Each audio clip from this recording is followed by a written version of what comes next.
ನಮಸ್ಕಾರ ಎಲ್ಲರಿಗೂ. ಇವತ್ತಿನ ವಿಡಿಯೋದಲ್ಲಿ ಸೂಪರ್ ಆಗಿ ಟೇಸ್ಟಿಯಾಗಿ ಕ್ಯಾಬೇಜ್ ಮತ್ತು ಮೊಟ್ಟೆಯಿಂದ ನೋಡಿ ಹೊಸ ರೆಸಿಪಿನ ಮಾಡ್ತಾ ಇದ್ದೀನಿ. ವಿಡಿಯೋನ ಕೊನೆವರೆಗೂ ನೋಡಿ ರೆಸಿಪಿ ನೋಡಲಿಕ್ಕೆ. ಸೊ ನಮ್ಮ ವಿಡಿಯೋಸ್ ರೆಸಿಪಿಗಳು ನಿಮ್ಗೆ ಇಷ್ಟ ಆಗ್ತಾ ಇದ್ದರೆ ವಿಡಿಯೋಗೊಂದು ಲೈಕ್ ಕೊಡಿ ಮತ್ತು ಶೇರ್ ಮಾಡಿ ಮತ್ತು ಸಬ್ಸ್ಕ್ರೈಬ್ ಮಾಡೋದನ್ನು ಮಾತ್ರ ಮರಿಬೇಡಿ.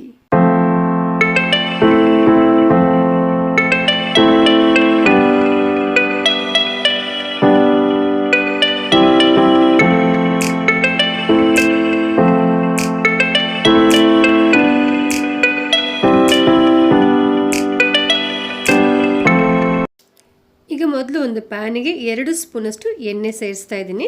ಎಣ್ಣೆ ಸ್ವಲ್ಪ ಬಿಸಿ ಆಗಲಿ.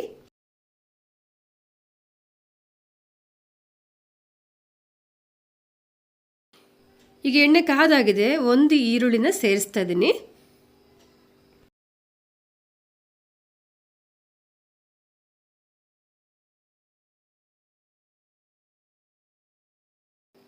ಈರುಳ್ಳಿ ಸ್ವಲ್ಪ ಫ್ರೈ ಆದರೆ ಸಾಕು. ಒಂದು 10 ರಿಂದ 15 ಸೆಕೆಂಡ್ ತನಕ ಫ್ರೈ ಆದರೆ ಸಾಕು.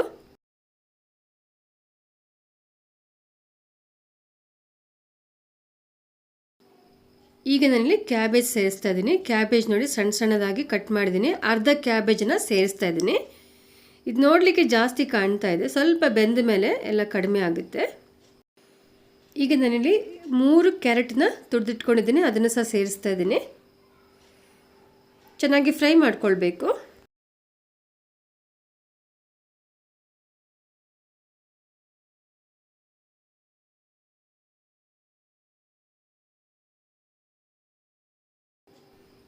ಈಗ ಸ್ವಲ್ಪ ಉಪ್ಪನ್ನು ಸೇರಿಸ್ತಾ ಇದ್ದೀನಿ.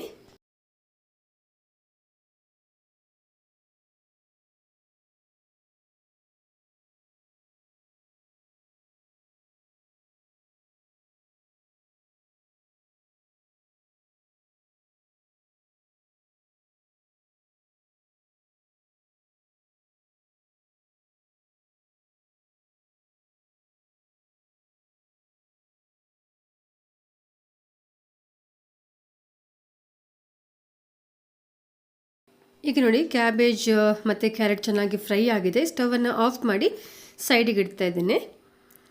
ಸೊ ಈಗ ಒಂದು ಪಾತ್ರೆಗೆ 4 ಮೊಟ್ಟೆಯನ್ನು ನಾನು ಸೇರಿಸ್ತಾ ಇದ್ದೇನೆ.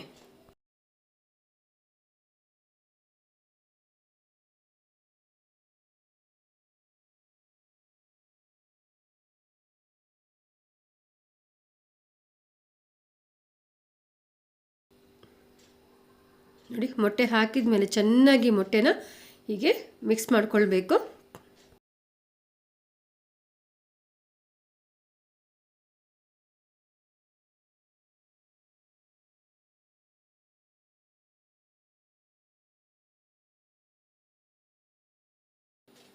ಈಗ 1 ಸ್ಪೂನಷ್ಟು ಖಾರದ ಪುಡಿ ಸೇರಿಸ್ತಾ ಇದ್ದೀನಿ. ಹಾಗೆ 2 ಹಸಿಮೆಣಸು. ಇಲ್ಲಿ ನಾನು ಅರ್ಧ ಕಪ್ಪಷ್ಟು ಗೋಧಿ ಹಿಟ್ಟನ್ನು ಸೇರಿಸ್ತಾ ಇದ್ದೀನಿ. ಸ್ವಲ್ಪ ರುಚಿಗೆ ಬೇಕಾದಷ್ಟು ಉಪ್ಪನ್ನು ಸಹ ಸೇರಿಸ್ತಾ ಇದ್ದೀನಿ. ಇಲ್ಲಿ ಸ್ವಲ್ಪ ಕೊತ್ತಂಬರಿನೂ ಸಹ ಸೇರಿಸ್ತಾ ಇದ್ದೀನಿ. ಹಾಗೆ ಅರ್ಧ ಸ್ಪೂನು ಅರಿಶಿನ ಪುಡಿ. ಇವೆಲ್ಲವನ್ನು ಸೇರಿಸಿ ಚೆನ್ನಾಗಿ ಮಿಕ್ಸ್ ಮಾಡ್ಕೊಳ್ಬೇಕು. ಸೊ ನೀವು ಗೋಧಿ ಹಿಟ್ಟು ಹಾಕೋದು ಬೇಡ ಅಂದರೆ ಸ್ವಲ್ಪ ಮೈದಾ ಹಿಟ್ಟನ್ನು ಸೇರಿಸ್ಕೊಳ್ಬೋದು. ಸೊ ನಾನಿಲ್ಲಿ ಮೈದಾ ಹಿಟ್ಟು ಸೇರಿಸ್ಕೊಳ್ತಾ ಇಲ್ಲ, ಗೋಧಿ ಹಿಟ್ಟನ್ನೇ ಸೇರಿಸ್ತಾ ಇದ್ದೀನಿ. ನೋಡಿ ಈಗ ಚೆನ್ನಾಗಿ ನಾನು ಮಿಕ್ಸ್ ಮಾಡಿದ್ದೀನಿ.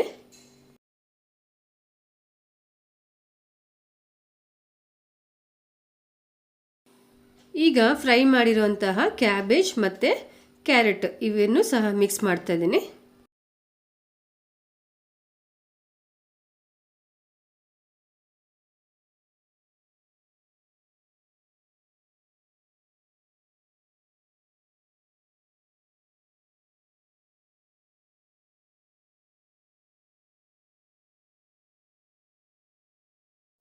ಈಗ ಪರ್ಫೆಕ್ಟಾಗಿ ಮಿಕ್ಸ್ ಮಾಡಿದ್ದೀನಿ. ಸೊ ಇದು ಇರಲಿ ಹೀಗೆ.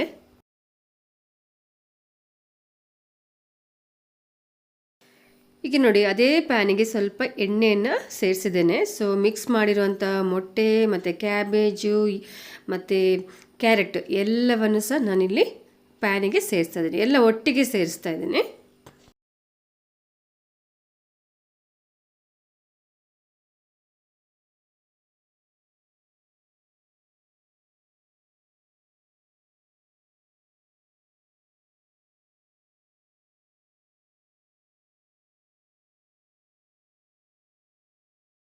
ಈಗ ಸ್ಟವನ್ನು ಲೋ ಫ್ಲೇಮ್ನಲ್ಲಿ ಇಟ್ಬಿಟ್ಟು ಇದನ್ನು ಫ್ರೈ ಮಾಡ್ಕೊಳ್ಬೇಕಾಗುತ್ತೆ ಚೆನ್ನಾಗಿ. ಸ್ವಲ್ಪ ಟೈಮ್ ಆಗುತ್ತೆ, ಯಾಕಂದರೆ ಎಲ್ಲ ಒಳಗಡೆ ಎಲ್ಲ ಚೆನ್ನಾಗಿ ಬೇಯಬೇಕಲ್ಲ, ಆದ್ದರಿಂದ.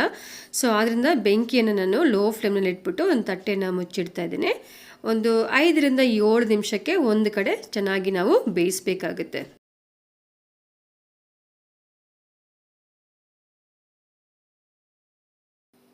ಈಗ ಒಂದು ಕಡೆ ಬೆಂದಿದೆ, ನಾನು ಇದನ್ನು ಸೆಪರೇಟಾಗಿ ಹೀಗೆ ಪ್ಲೇಟಲ್ಲಿ ತೆಗೆದಿಡ್ತಾ ಇದ್ದೀನಿ ನೋಡಿ, ಯಾಕಂದರೆ ಮತ್ತೊಂದು ಕಡೆ ನಾವು ಚೆನ್ನಾಗಿ ಬೇಯಿಸಬೇಕಾಗುತ್ತೆ. ಆದ್ದರಿಂದ ನೋಡಿ, ಹೀಗೆ ನಾವು ಬೇರೆ ಪ್ಲೇಟಿಗೆ ಹಾಕಿ ತಿರುಗಿಸಿ ಹಾಕೋದ್ರಿಂದ ಚೆನ್ನಾಗಿ ಆಗುತ್ತೆ, ಎಲ್ಲೂ ಸಹ ಅದು ಕಟ್ಟಾಗೋದಿಲ್ಲ.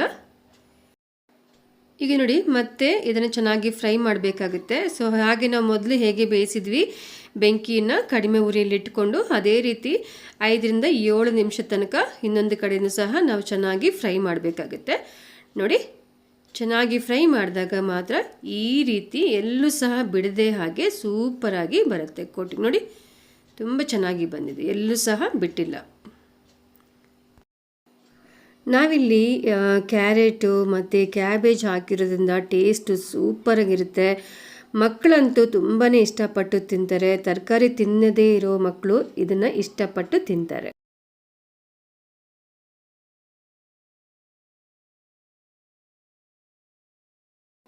ಸೊ ನೋಡಿದ್ರಲ್ಲ, ಸೊ ನೀವು ಸಹ ಈ ರೆಸಿಪಿನ ಮನೆಯಲ್ಲಿ ಒಂದ್ಸರಿ ಟ್ರೈ ಮಾಡಿ, ಹಾಗೆ ನಿಮ್ಮ ಫ್ಯಾಮಿಲಿ ಒಟ್ಟಿಗೆ ಕುಂತು ಖುಷಿ ಖುಷಿಯಾಗಿ ಊಟ ಮಾಡಿ, ಮತ್ತು ಎಲ್ಲರೂ ಸಹ ಯಾವಾಗಲೂ ಖುಷಿ ಖುಷಿಯಾಗಿ ಇರಿ.